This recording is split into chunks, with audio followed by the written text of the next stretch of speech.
Dear students, class 6th, Assalamu alaikum.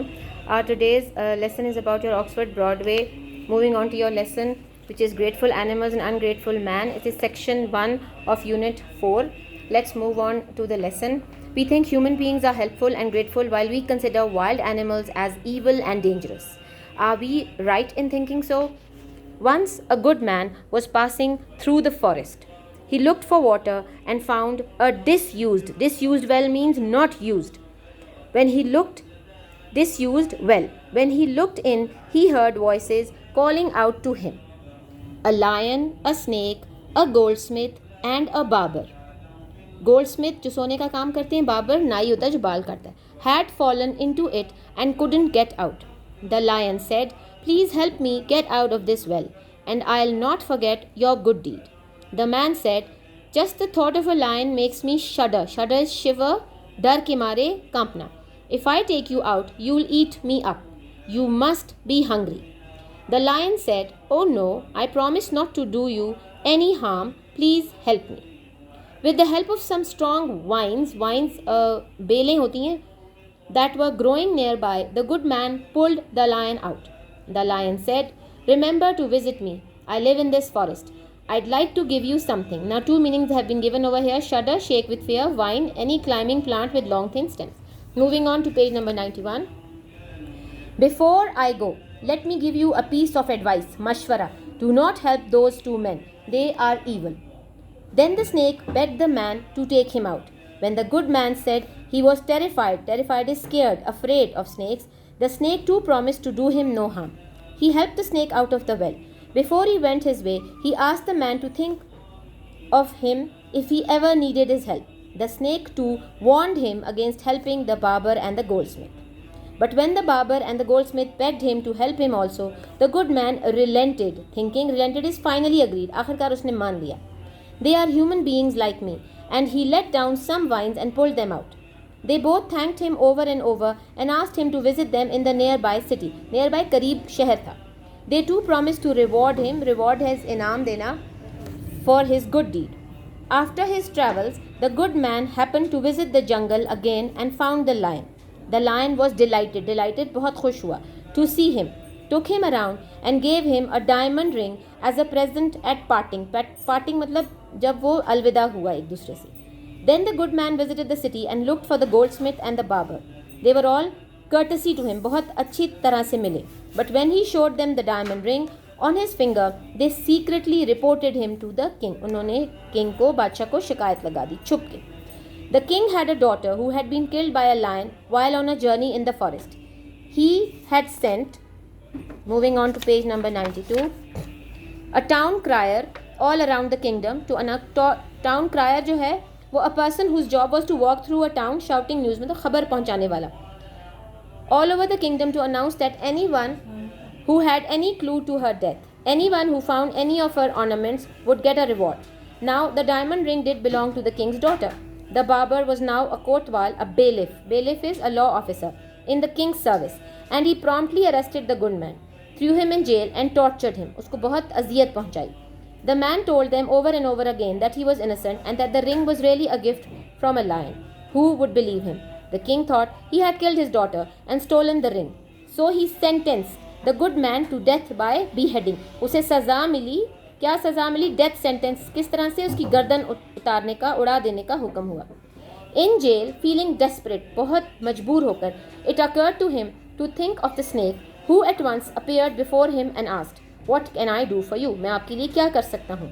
The good man told him everything that had happened. The snake said, "I told you not to rescue those scoundrels." सांप ने उसे कहा, मैंने तुम्हें मना किया था कि उन दोनों बुरे आदमियों को मत बचाना, लेकिन तुमने मेरी बात नहीं सुनी. But I'll help you get out of here as you helped me once to get out of a tight spot. मैं फिर भी आज तुम्हारी मदद करूँगा क्योंकि तुमने मुझे एक बहुत मुश्किल जगह से निकाला था. I'll go and bite the queen. मैं जाके क्वीन को बाइट करूँगा. You send word to the king that you can draw out the poison and save her life. I'll do the rest. That very night, the queen lay senseless, bitten by a venomous snake. Venomous का मतलब है poison से भरा हुआ, जहर से भरा हुआ snake.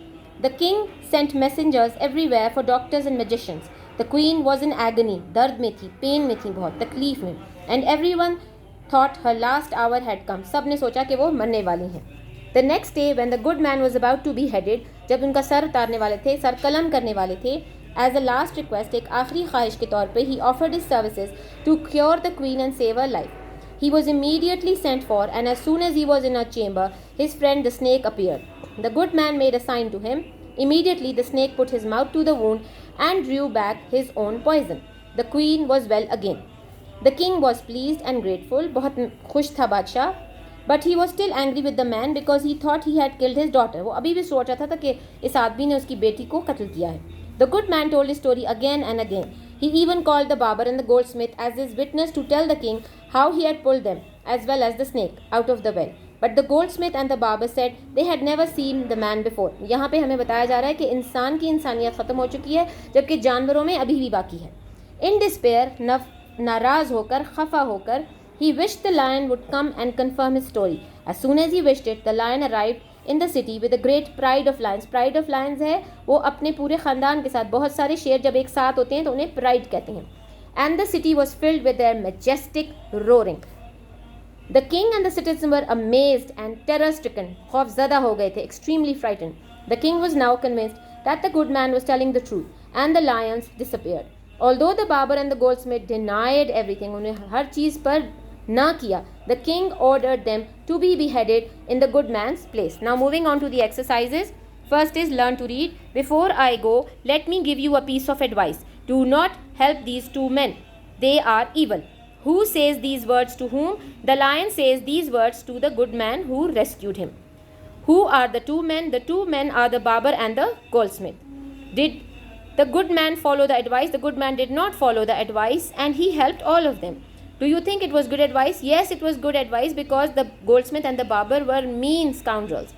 The good man willingly helped the two men out of the well because he thought they were good human beings. True or false? True. The good man was a nice person and he thought that everyone as nice as he was. When the men saw the diamond ring, they reported the matter to the king because correct option, there are three options. Correct option is they hope to get some reward from the king. How did the snake and the lion keep their promise? Whose help do you think was greater and why? Now this is a long answer. I'll read it to you so that you can understand it. The snake and the lion kept their promises. The snake put his mouth to the wound and drew back the poison and saved the queen. Thus the good man escaped death. When the good man tried telling the king that he had helped the snake, the lion and the two men from the well, the two men pretended that they did not know him. However, the lion appeared with his pride and roared so loudly that the king was convinced that the good man was telling the truth, and thus the good man was saved. Now here we have learnt a lesson that never to trust people. Animals are more trustworthy and more faithful. Number 5, irony is the term used to describe a situation where events turn out to be very different from what we expect. Now here irony in the story is that humans turned out to be treacherous scoundrels and animals turned out to be very helpful and nice. What is the irony in the story? We would normally expect the men to be grateful and not the animals. However, ironically, the wild animals in this story turn out to be more trustworthy than the human beings. Question 6. Folk tales often convey a moral or a message. What have you learned from this story? We should not trust anyone blindly. Now moving on to the learn words part. Synonyms of tale. Synonyms are similars. You have just read a folk tale. A tale, you know, is another word for a story. There are other words that also mean story: narrative, fable, yarn, legend, anecdote, parable, etc. These words are synonyms. However, there is a slight difference in the meanings of these words. Here are a few story words and their meanings match them. The words over here are yarn, legend, anecdote, narrative, fable, parable. Now yarn is number 4, a long story, especially one that is exaggerated or invented. Legend, a story from ancient times about people and events that may or may not be true. Anecdote, a short, interesting or amusing story about a real person or event. Narrative is a description of events, especially in a novel. Fable, a traditional short story that teaches a moral lesson, especially with animals as characters. Parable, the last one, is a short story that teaches a moral or spiritual lesson. Moving on, co-location. In English, there are words that often occur together. Such combination of words are called co-locations. For example, there are many saying words in English like say, tell, narrate and report. Though they are synonyms, they combine with certain words only. We narrate an incident, we don't say an incident. Which of these phrases are acceptable? The first one has been done for you. Tell a story, correct. Say a story, wrong. Recite a poem, correct. Narrate a story, correct. Tell a poem, wrong. Say a prayer, correct. Recite a prayer, wrong. Narrate an adventure, correct. Tell a joke, correct. Say a joke, wrong. Recite a joke, wrong. Narrate a poem, tick, correct. Now learn pronunciation. Your teacher will read these sentences aloud. Listen to the way the underlined words are pronounced. We must produce more food this year. Produce. We must increase our produce. Produce, noun. You should not insult anyone. Insult, verb. The drivers are shouting insults at each other. Insults here is a noun.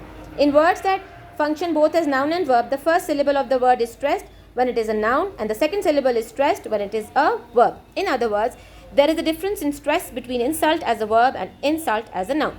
Here are a few sentences with words that function both as noun and verb. Mark the stress for the words in italics, then read them aloud with the stress on the right syllable. My mother gave me a nice present on my birthday. Here it is noun. So in noun we are going to stress the first syllable. The principal will present awards to the winners. Here the second syllable will be stressed because here present is being used as a verb. The residents of the colony threw the refuse on the road. Now first syllable is not stressed, is stressed, second syllable is not stressed, here it is being used as a noun. The municipal authorities refused to clean it up. Here the first syllable is not stressed and the second syllable is stressed. Moving on to the next page, number C, part C, number 1, my brother has become a rebel, noun. He rebels against everyone at home. Anita has made good progress in this term. We watch the procession progress up the road. Can you show me the contents of your bag? Content yourself with what you have.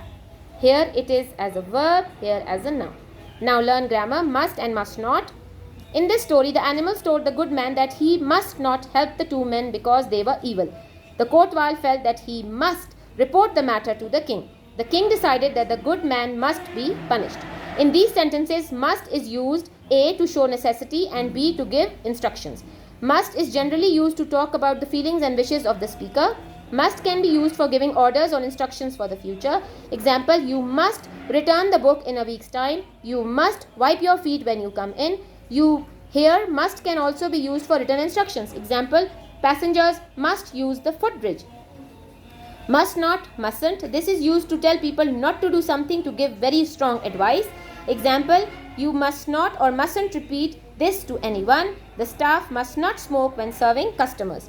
Here is a list of instructions found in a hostel. The instructions have a few gaps in them. Complete the instructions using you must or must not plus a word from this list. The first one has been done for you. You must switch off the lights at 10 p.m. You must not hang your clothes outside the window. You must not bring guests after visiting hours. You must keep the room neat and clean. You must not make noise during study hours. You must come on time for breakfast. Make meaningful sentences using you must or must not. Example, you must not make a noise in a library.